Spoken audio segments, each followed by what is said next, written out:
Hi, everybody. I'm Shawn Yancy, and we're talking about redlining today. Mr. Andre Perry, Senior Fellow at the Brookings Institution, joins us.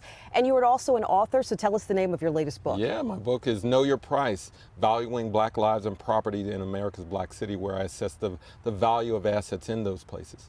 So it's perfect as we jump into our discussion now to talk a little bit more about redlining. It's a word that many of us have heard for years, and some people still don't know the definition of. What is redlining? Yeah, redlining was a practice upheld by the federally backed Homeowners Loan Corporation during the 30s, all through the 70s, that they literally drew red lines around neighborhoods that were predominantly black, deeming them too hazardous for various federal investments. People could not refinance their mortgages. They did not receive many of the benefits of the New Deal of the time that really elevated people's wealth profiles over time. So as a result of redlining, black people could not, for the most part, pass on intergenerational wealth that came about from home ownership and the equity accrued from those places. So if you lived in an area that was redlined, either officially or not officially, you did not have the opportunity to build intergenerational wealth. Was redlining something that just happened in certain cities or in certain regions of the country, or was this nationwide? Oh, nationwide. Now, it started in Baltimore, not too far from Washington, D.C., where then in 1910, the then mayor determined that this black neighborhood was too hazardous, and that practice spread from municipality to municipality, and it finally found its way up to the federal government. So it didn't necessarily start with the federal government. It started in local communities, but eventually became a national practice. You touched on this a little bit already, but I want to dig a little bit deeper into how redlining affected Black Americans, our ability to build wealth, and how things might be different today if we didn't live through that. Yeah, people don't know this, but the median wealth, meaning the amount of assets minus your debts people have, we calculate that. The median wealth for white families is about $170,000 today. It's about $17,000 for black Americans. So white families in general have 10 times the amount of wealth as black families, but that wasn't a result of financial literacy or not knowing how to handle money. That came about because we were precluded from many of the policies that enabled black people to develop wealth. And so certainly we can talk about slavery, Jim Crow racism, but during the New Deal, federal housing policy really shaped the wealth profile of many Americans, and we saw that that white people who essentially were broke during the Depression were empowered financially by policies, and we could not take advantage of many of those housing policies because the federal government, the federal agency, drew red lines around our neighborhood, deeming them unworthy.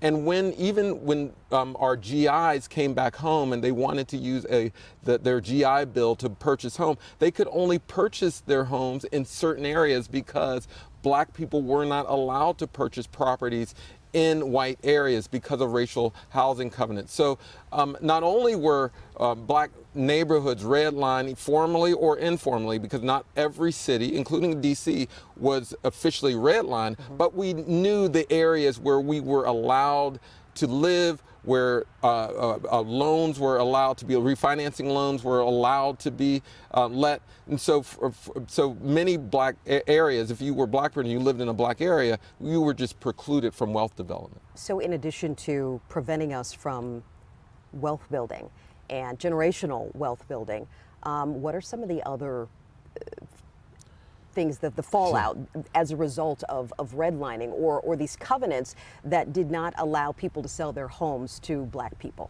You know, nothing grows without investment. And so when you don't have investment, you have worse educational outcomes, you have worse health outcomes, you have less job opportunities, less ability to send your kids to college. That's why we see some of the conditions in black neighborhoods that we do. I always say that there's nothing wrong with black people that ending racism can't solve.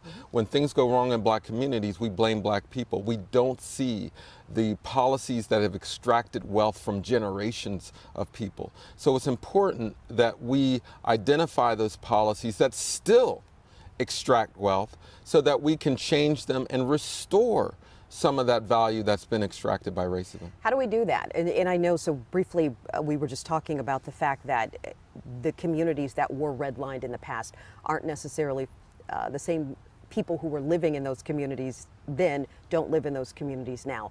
Is there any way to truly fix that? Oh yeah, I mean, as you mentioned, formerly redlined neighborhoods are not predominantly black anymore. They're mostly Latino, then white, and then black.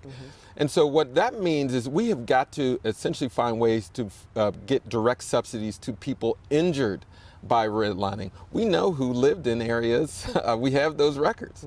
And so we know what financial loss they incurred as well. And so we can create programs, reparative policies that say, hey, you were injured by this policy that was clearly discriminatory in nature, and we can provide housing subsidies the same way we empowered white citizens to develop wealth. We can do the same thing for black citizens. But it requires us to really believe that that all people deserve to build wealth, to get a slice of the American pie, the American dream. Let's talk about, I guess, is there a modern impact from redlining? And in terms of gentrification, how is it affecting us now? Yeah, my colleagues and I, Jonathan Rothwell of Gallup and David Harshbarger and I, we did a study on looking at home values in black neighborhoods where the share of the black population is 50% or higher.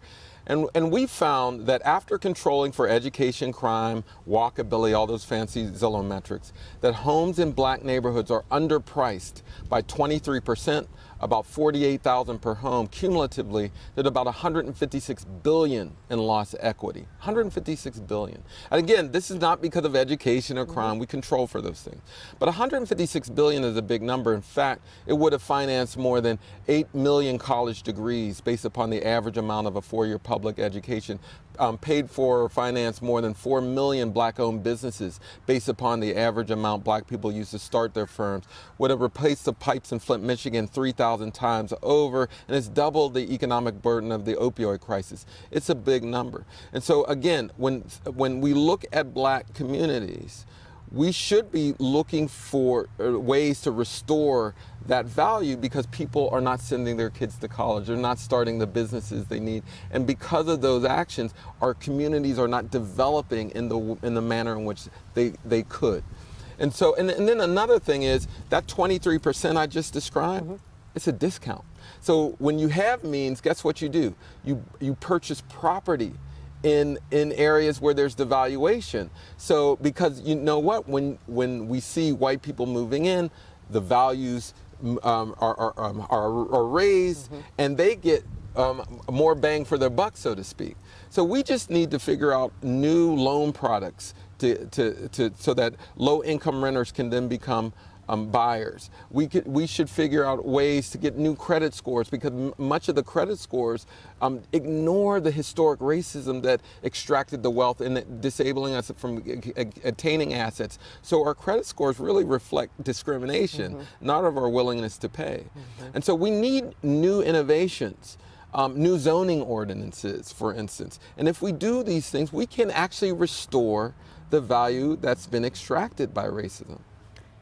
I know all that. So like, oh, that sounds fabulous. How do we get there though? I mean, that's the issue. I mean, I'm like, yes, yes, yes, but who or how do we change the institution to make those things available? You know, we've seen a lot of progress over the last few months.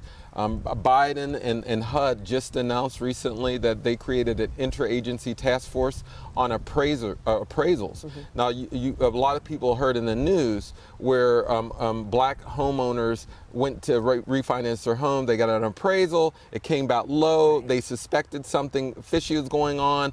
They got a second appraisal, but this time they removed all the signals of blackness, the clothes, the pictures, the family pictures, art. And when the second appraisal was done, oftentimes it came in hundreds of thousands of dollars more. And so in that regard, we need accountability in place, we need enforcement, we need new metric, and that interagency task force that HUD and the Biden administration is putting together, that will help. So we're moving in the right direction in that regard. But I also say this, that more and more people are just becoming aware of the impact of discrimination on their wealth profiles. And that awareness now is leading to more and more policy changes. So whether it's in appraisals, whether it's the price comparison model in which they compare homes to others in the neighborhood, but the problem with that is if you only compare homes in neighborhoods that have been discriminated against, you essentially recycle discrimination over and over again. You never get out of that trap. And so with this interagency task force, I hope that it will lead to new ideas, but we also need new loan products, new zoning ordinances, and we're starting to see changes in all that regard. So I actually think it's being done currently, not at the scale right now that we're seeing, but city to city, new ordinances, new practices are taking place, new action at the federal level. So I do think 5 years, 10 years down the road, we're going to see a new value for Black communities. Where would you rank redlining in terms of the impact, the negative impact on the Black community? Oh man, when you're talking about the things that have the most impact on wealth in this country, you're talking about slavery, Jim Crow racism, then redlining. And then right below that, biased criminal justice policy, employment discrimination, certainly things like that. But when you talk about redlining, it precluded us from developing assets. And we know that there's only one, when you're talking about wealth, it involves the number of assets you have, the amount of assets you have minus your debts. When you don't have assets, you got to take on more debt. You got to take on more student loans. You got to take out that loan for a business. If you had equity in your home, you wouldn't need to take out that loan. Most businesses are started with the equity in your home. And so if we can correct for this housing discrimination, we're also correcting for business development, community development, all these different things. Housing is such an important lever. That's why it's way up there in terms of the things that have negatively impact the Black community. So if we can correct housing, we're also correcting for many other quality of life indicators that have been on the wrong side of the ledger. When we look at when this was technically happening and then deemed illegal, it was almost 100 years ago. How do you convince people today that something that happened 100 years ago is still having this negative impact? Well, I say let's take lessons from this pandemic we're in. When the business community was forced to shutter their businesses because we wanted to stop the spread of the disease, it caused harm to those business owners. The business community reached out to the federal government and said, we need to be made whole. The federal government responded with PPP loan to businesses. Now, let's be clear, many Black businesses did not get that PPP loan. For many white people who understand how the federal government bailed them out for this pandemic, they should understand that being socially distanced for generations has an impact. And so for me, it's always, I want people to understand the facts. The numbers don't lie. I mean, these are facts that discrimination hurt Black people financially in terms of our wealth, dignity, and it's impossible to quantify that. But they need to also understand that they too are vulnerable to discrimination. Now, it's been anti-Black discrimination that has impacted and shaped this country. But just like the pandemic, when our neighbors are sick, we are vulnerable. Right. And that's true economically as well. And so we can't continue without severe consequence for communities, because we have grown accustomed to having growth with exploitation. But that's a house of cards. Eventually that crumbles. We need to invest in all Americans in the same way. And so for me, that's what I try to tell our brothers and sisters who don't quite get it. That they'll say, I didn't own any slaves. I didn't discriminate against anyone. Yet, but they do understand that the wealth profile would have been significantly different if the federal government didn't discriminate. So we're asking the federal government to respond, not individuals, the federal government. The same way it empowered some and not others, the federal government can correct and repair the damage that it did.